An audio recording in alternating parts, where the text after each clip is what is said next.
నమస్కారం. SDV news కి స్వాగతం. ముందుగా ఈనాటి ముఖ్య అంశాలు. ఆంధ్రప్రదేశ్ లో చంద్రబాబు ప్రమాణ స్వీకారం తేదీలో మార్పు. జూన్ 9వ తేదీన ఏపీ కొత్త సీఎంగా ప్రమాణ స్వీకారం చేయాలని నిర్ణయం. తదుపరి జూన్ 12వ తేదీకి మార్పు చేసినట్లుగా తాజాగా ప్రకటన. ప్రజలు మనల్ని బలంగా నమ్మారు, మనం అంతే బలంగా వారి కోసం పనిచేద్దామంటూ పిలుపునిచ్చిన జనసేన అధినేత పిఠాపురం ఎమ్మెల్యే పవన్ కళ్యాణ్. కూటమి గెలుపునకు మాదిగలు ఎంతగానో కష్టపడి పనిచేశారంటూ ప్రశంసించిన ఏపీ ఎంఆర్పీఎస్ తెలుగు రాష్ట్రాల అధ్యక్షులు పేరుపోగు వెంకటేశ్వరరావు మాదిగ. ఎన్నికల్లో ఓటమికి ఈవీఎం ట్యాంపరింగ్ కారణమంటూ వైసీపీ నేతలు చేస్తున్న వ్యాఖ్యలను తీవ్రంగా ఖండించిన టీడీపీ ఎమ్మెల్యే నిమ్మల రామానాయుడు. ప్రజలు ఇచ్చిన తీర్పును కూడా వీళ్లు తప్పుదారి పట్టిస్తున్నారని మండిపాటు.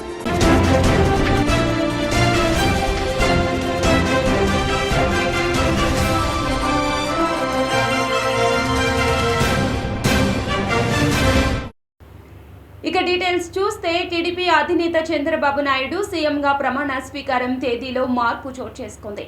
అయితే జూన్ 12వ తేదీన ప్రమాణ స్వీకారం చేయనున్నట్లు తాజాగా ప్రకటించారు. ఏపీలో ఎన్డీఏ కూటమి భారీ విజయాన్ని కైవసం చేసుకుంది. జూన్ 4వ తేదీన వెలువడిన ఫలితాలలో అపూర్వమైన మెజారిటీ స్థానాలను గెలుచుకుంది. మొత్తంగా 175 స్థానాలకు గాను టీడీపీ 136, జనసేన 21, బీజేపీ 8, మొత్తంగా 165 స్థానాల్లో విజయం సాధించి అతిపెద్ద రాజకీయ పార్టీగా ఆవిర్భవించింది. ప్రజలు మనల్ని బలంగా నమ్మారు, మనం కూడా అంతే బలంగా వారి కోసం పనిచేద్దామని జనసేన అధినేత పిఠాపురం ఎమ్మెల్యే పవన్ కళ్యాణ్ వెల్లడించారు. మంగళగిరిలోని జనసేన కేంద్ర కార్యాలయంలో పార్టీ తరఫున విజేతలుగా నిలిచిన అభ్యర్థులతో ఆత్మీయ సమావేశం నిర్వహించారు. ప్రజల కష్టం నుండి పన్నులు కట్టే సొమ్మును ఓ ప్రజా ప్రతినిధిగా జీతం రూపంలో బాధ్యతగా తీసుకుంటాను, నేను రూపాయి జీతం తీసుకుంటాను లాంటి ఆర్భాటపు మాటలు కాకుండా ప్రజా ఖజానా నుండి సంపూర్ణ జీతం తీసుకుంటాను. ఎందుకంటే ప్రజలు మా పన్నుల ద్వారా వచ్చిన డబ్బును జీతంగా తీసుకుంటున్నావు, మాకు పన్నులు ఎందుకు చేసి పెట్టవని అడగడానికి వారికి అజమాయిషీ ఉంటుందన్నారు. ఒక చారిత్రాత్మకమైన విజయం సాధించిన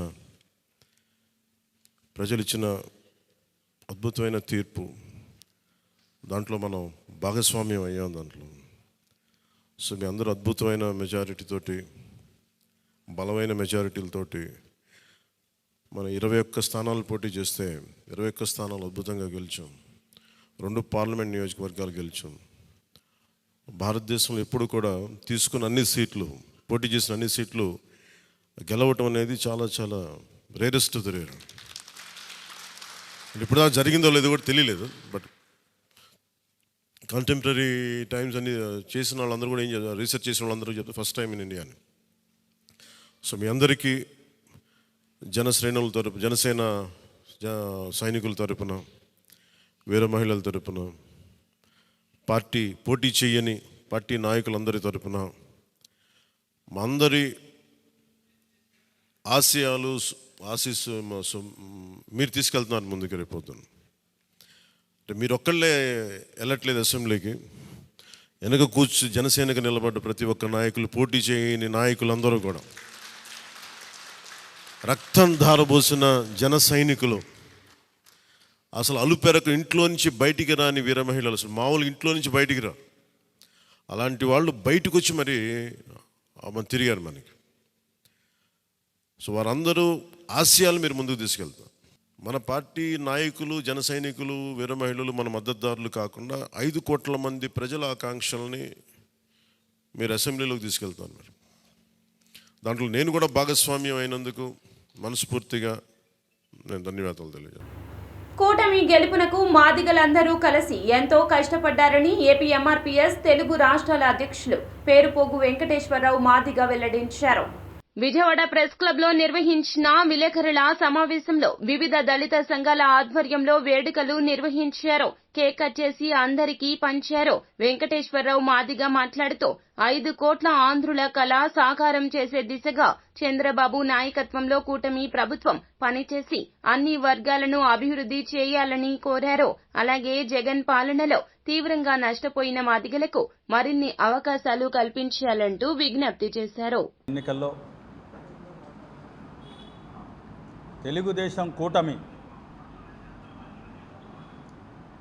అత్యధిక మెజారిటీతో 175 నియోజకవర్గాల్లో 165 నియోజకవర్గాలకు పైగా విజయం సాధించినందుకు తెలుగుదేశం అధినేత నారా చంద్రబాబు నాయుడు గారికి,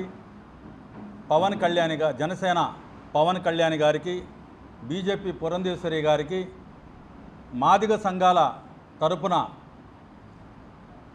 ప్రత్యేక అభినందనలు వారికి తెలియజేస్తూ ఉన్నాం. నారా చంద్రబాబు నాయుడు గారు ఎన్నో అవమానాలకు గురి కాబడి ఆంధ్రప్రదేశ్లో ఆయన అతి తక్కువ కాలంలోనే వైఎస్ జగన్ పాలనలో జైలు జీవితం గడపటం కానీ, అదేవిధంగా అవమానాలకు అసెంబ్లీలో గురి కావటం కానీ, అదేవిధంగా తెలుగుదేశం పార్టీ కార్యకర్తల మీద దాడులు చేయడమే కానీ, జనసేన వీరి మీద కూడా, మరి ముఖ్యంగా ఆంధ్రప్రదేశ్లో వైఎస్ జగన్ పరిపాలనలో 5 ఏళ్ల కాలంలో అణగారిన కులాల మీద, మహిళల మీద పెద్ద ఎత్తున దాడులు జరిగిన వైఎస్ జగన్ ప్రభుత్వంలో ఏమాత్రం కూడా ఎస్సీ ఎస్టీ అట్రాసిటీ చట్టాన్ని సక్రమంగా అమలు చేయకుండా, దళితులకు భద్రత లేకుండా, దళితులకు రక్షణ లేకుండా నియంతృత్వ పాలన, అరాచకత్వ పాలన, ధరల మీద నియంత్రణ లేదు. అణగారిన కులాలు నమ్మి ఓట్లు వేస్తే ఎస్సీ ఎస్టీ బీసీ మైనార్టీల మీదే దాడులు చేయడమే కాకుండా ఎన్నికల్లో ఓటమికి ఈవీఎం ట్యాంపరింగ్ కారణమంటూ వైసీపీ నేతలు చేస్తున్న వ్యాఖ్యలను టీడీపీ ఎమ్మెల్యే నిమ్మల రామానాయుడు తీవ్రంగా ఖండించారు. 5 ఏళ్లలో జరిగిన నిరంకుశ రాక్షస పాలనపై ప్రజలు తీర్పు ఇస్తే దాన్ని ఈవీఎంలపై నెట్టేయడం చూస్తుంటే వీళ్ళింకా ఓటమి నుండి పాఠాలు నేర్చుకుంటున్నట్లు లేదు అంటూ నిమ్మల రామానాయుడు విమర్శించారు. ధనుంజయ రెడ్డి, సజ్జల రామకృష్ణారెడ్డి, సుబ్బారెడ్డి, పెద్దిరెడ్డి, మిథున్ రెడ్డి వీళ్లందరికీ మూలం జగన్మోహన్ రెడ్డి. ఆయన రాజకీయాల్లోకి వచ్చిందే ధన దాహంతో తప్ప ప్రజలకు సేవ చేయడానికి కాదన్నారు. మరి గతంలో మాట్లాడుతూ ఏదైతే జూన్ 4వ తేదీన వచ్చేటువంటి ఆంధ్రప్రదేశ్ రిజల్ట్స్తో భారతదేశమంతా కూడా ఆంధ్రప్రదేశ్ రాష్ట్రం వైపు చూస్తాయని ఏదైతే జగన్మోహన్ రెడ్డి గారు గతంలో మాట్లాడారో ఆ మాటలు నిన్న వాస్తవమయ్యాయి.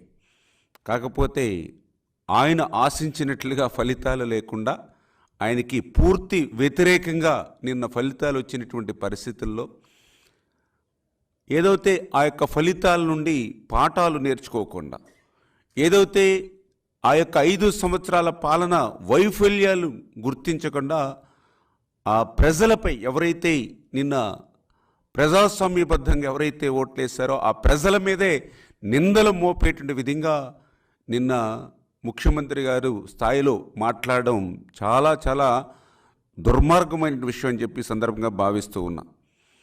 ఏదైతే నిన్న 4వ తేదీన ఆంధ్రప్రదేశ్ రాష్ట్ర ప్రజలు ఇచ్చినటువంటి తీర్పు ఏదైతే ఉందో 5 కోట్ల ఆంధ్రుల సమిష్టి విజయం అది. ఏదైతే ఈ యొక్క 5 సంవత్సరాల జగన్మోహన్ రెడ్డి పాలన మీద జనం తిరగబడి ఒక ప్రభంజనంలా జగన్పై విరుచుకుపడి ఈ నిరంకుశత్వ నియంతృత్వ రాజ్యాన్ని కోకట వేళ్లతో పెక్కలించి కుప్ప కూల్చినటువంటి చారిత్రాత్మకమైనటువంటి విజయం నిన్నటి విజయం. అటువంటి విజయం పట్ల మరి ఏదైతే జగన్మోహన్ రెడ్డి మరి గుర్తించుకోవాల్సింది, ప్రజాస్వామ్యంలో పాలకులనేవాళ్ళు యజమానులు కాదు, పాలకులనేవాళ్ళు సేవకుల మాదిరిగా ఉండాలనేటువంటి విషయాన్ని, వాస్తవాన్ని మరిచి రాష్ట్ర అసెంబ్లీ రద్దయింది. ఈ మేరకు గవర్నర్ అబ్దుల్ నజీర్ నోటిఫికేషన్ జారీ చేశారు. మంత్రి మండలి సిఫారసు మేరకు రాజ్యాంగంలోని 174(2)(b) నిబంధన ప్రకారం అసెంబ్లీని గవర్నర్ రద్దు చేసినట్లు ఆయన పేరిట అసెంబ్లీ సెక్రటరీ జనరల్ రామాచార్యులు ఒక ప్రకటన విడుదల చేశారు. ఈ నిర్ణయం వెంటనే అమల్లోకి వస్తుందన్నారు. ఇప్పుడు 16వ తేదీన అసెంబ్లీకి జరిగిన ఎన్నికల్లో తెదేపా, జనసేన, భాజపా కూటమి విజయం సాధించిన సంగతి తెలిసిందే. ఈ ఎన్నికల్లో గెలుపొందిన ఎమ్మెల్యేలు అందరూ అసెంబ్లీలో సభ్యులుగా ప్రమాణ స్వీకారం చేయనున్న రోజు నుండి కొత్త సభ కొలువు తీరనుంది. ప్రజలు తిరగబడి తరిమి కొట్టారని మచిలీపట్నం ఎమ్మెల్యే కొల్లు రవీంద్ర వెల్లడించారు. అసెంబ్లీ నియోజకవర్గ కార్యాలయంలో జరిగిన విలేకరుల సమావేశంలో జనసేన ఇన్ఛార్జ్ బండి రామకృష్ణ, బీజేపీ కన్వీనర్ సోడిశెట్టి బాలాజీలతో కలిసి కొల్లు రవీంద్ర విలేకరుల సమావేశం నిర్వహించారు. ఈ సందర్భంగా ఆయన మాట్లాడుతూ ప్రజలు తనపై ఉంచిన విశ్వాసాన్ని వమ్ము చేయనని, మచిలీపట్నం అభివృద్ధికి అన్ని విధాలా కృషి చేస్తానన్నారు. మచిలీపట్నంలో పోర్టు ఆధారిత పరిశ్రమలు తీసుకువస్తామన్నారు.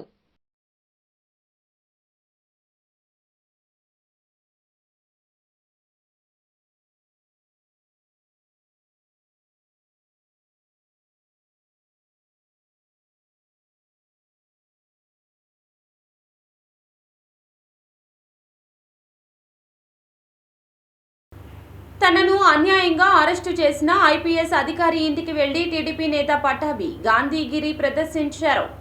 ఆయన ఇంటిలో లేకపోవడంతో ఇంటి ఆవరణలో ఉన్న కుర్చీలో పుష్పగుచ్చం, శాలువా పెట్టి వచ్చారు.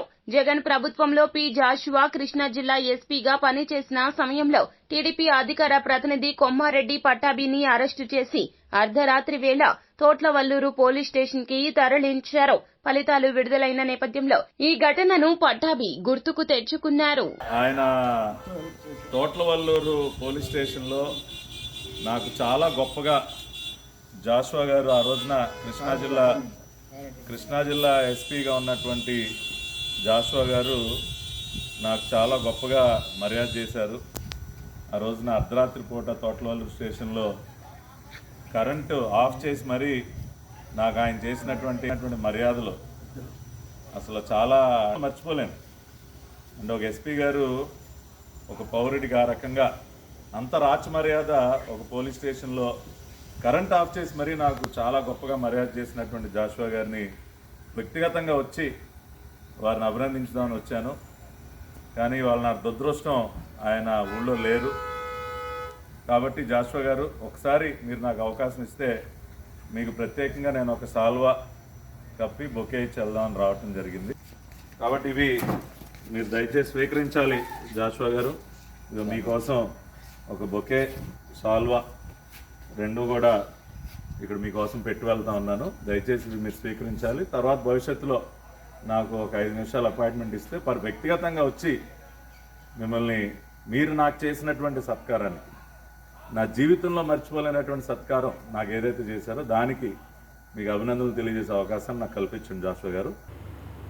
ఓట్ల లెక్కింపునకు శాంతియుతంగా పూర్తి చేసినందుకు ప్రతి ఒక్కరికి ధన్యవాదాలు తెలియజేశారు సీఈఓ ముఖేష్ కుమార్ మీనా. రాష్ట్రంలో ఓట్ల లెక్కింపు కార్యక్రమం శాంతియుతంగా పూర్తి చేసినందుకు మరియు మొత్తం ప్రక్రియను అత్యంత ప్రొఫెషనల్ పద్ధతిలో నిర్వహించినందుకు గాను అభినందనలు తెలియజేశారు.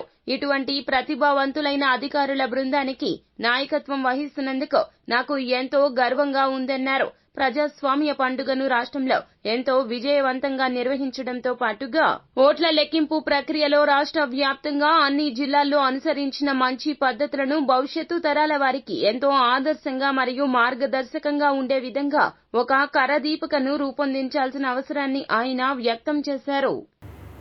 నారా లోకేష్ ను కలిసేందుకు ఉండవల్లి నివాసానికి భారీగా ప్రజలు, నాయకులు, కార్యకర్తలు, అభిమానులు తరలివచ్చారు. తమ అభిమాన నేత లోకేష్ ను కలిసి శుభాకాంక్షలు తెలియజేశారు. అందరినీ ఆప్యాయంగా పేరు పెట్టి మరీ పిలుస్తూ కష్టపడి పనిచేసినందుకు అభినందించి లోకేష్ ఫోటోలు దిగారు.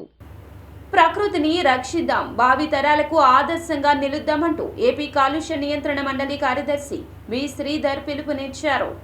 గురునానక్ కాలనీ రోడ్లోని నాక్ కళ్యాణ మండపంలో కాలుష్య నియంత్రణ మండలి ఆధ్వర్యంలో ప్రపంచ పర్యావరణ దినోత్సవం నిర్వహించారు.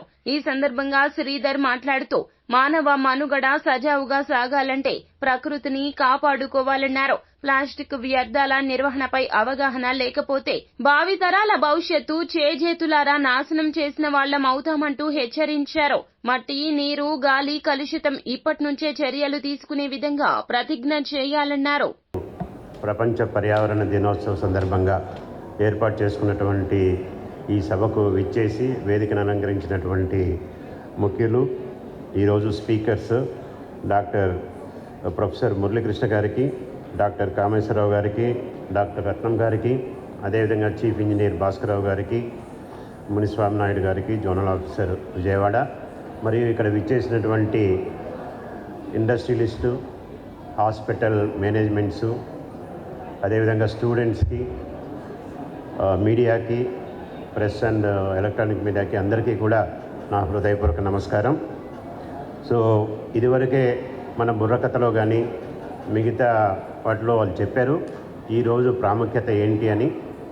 యునైటెడ్ నేషన్స్ 1972 నుంచి కూడా జూన్ 5వ తారీఖుని వరల్డ్ ఎన్విరాన్మెంట్ డేగా సెలబ్రేట్ చేసుకోవడం జరుగుతూ ఉంది.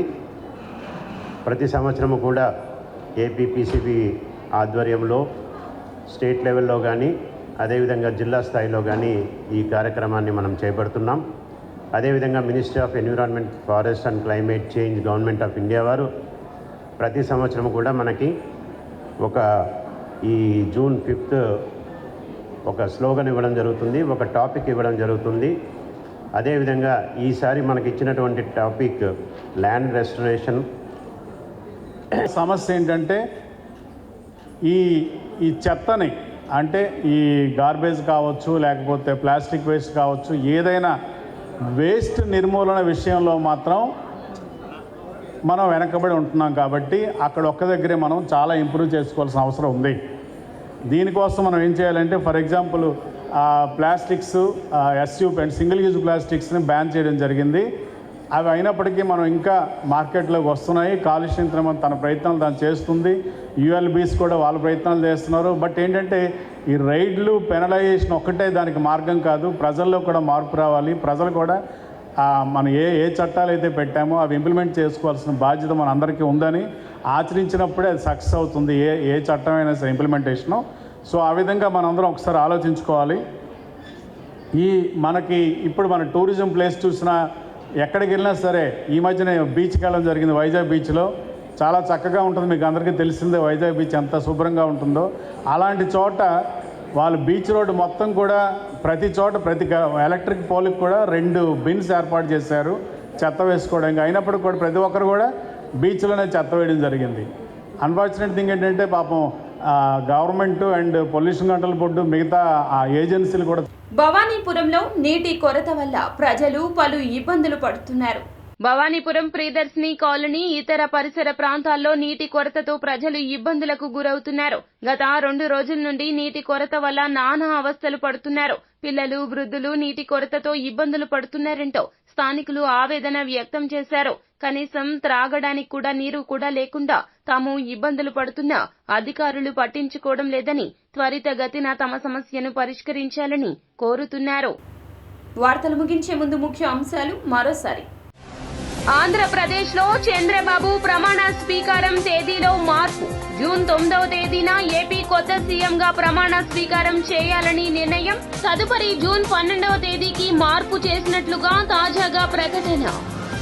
ప్రజలు మనల్ని బలంగా నమ్మారు, మనం అంతే బలంగా వారి కోసం పనిచేద్దామంటూ పిలుపునిచ్చిన జనసేన అధినేత పిఠాపురం ఎమ్మెల్యే పవన్ కళ్యాణ్. కూటమి గెలుపునకు మాదిగలు ఎంతగానో కష్టపడి పనిచేశారంటూ ప్రశంసించిన ఏపీ ఎంఆర్పీఎస్ తెలుగు రాష్ట్రాల అధ్యక్షులు పేరుపోగు వెంకటేశ్వరరావు మాదిగ. ఎన్నికల్లో ఓటమికి ఈవీఎం ట్యాంపరింగ్ కారణమంటూ వైసీపీ నేతలు చేస్తున్న వ్యాఖ్యలను తీవ్రంగా ఖండించిన టీడీపీ ఎమ్మెల్యే నిమ్మల రామానాయుడు. ప్రజలు ఇచ్చిన తీర్పును కూడా వీళ్లు తప్పుదారి పట్టిస్తున్నారని మండిపాటు. ఎస్డీవీ న్యూస్ సమాప్తం. నమస్కారం.